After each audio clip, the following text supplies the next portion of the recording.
guys, andito ta ngayon sa Peninsula Beach. Entrance to guys, 30 pesos each. Yan. Ito. Ganda ng shoreline din guys. Ito, may floating cottage. Pwede natin tong mag-rent.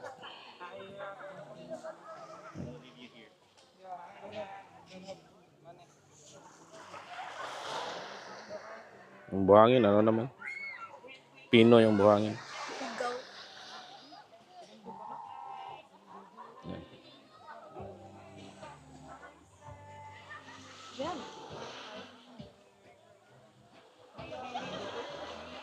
So ito yung Peninsula Beach guys. Lapad din yun ng shoreline. Dito. Kabila din. So yung cottage pala na floating, hindi dito. Private property pala to. Pero itong mga green na cottages 300 daw, tapos itong mga kubo-kubo 500. Then yung entrance 30 pesos per pax. So tara, let's go to the next area.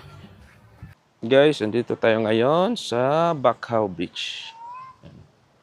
So yung entrance dito is 10 pesos lang. So ito yung beach na guys. Yan. Taas din yung shoreline. Yan. Yan.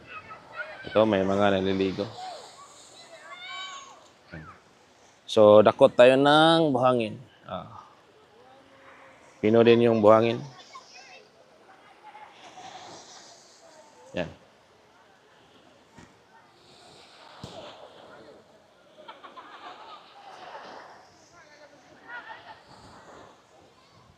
So dito, pwede kayong tumago dito, may lilim naman dyan. Yan, pwede kayong dyan maglagay para mag-picnic. Maganda din dito. Tignan natin yung dagat.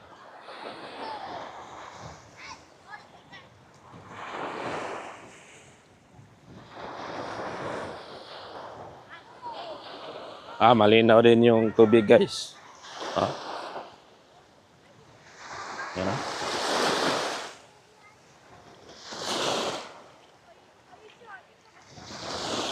Linaw din ang tubig. So ito may nangunguha siguro, may mga sea urchin siguro dito. So again, ito yung Bacaw Beach guys. So mataas din yung shoreline. Yan o.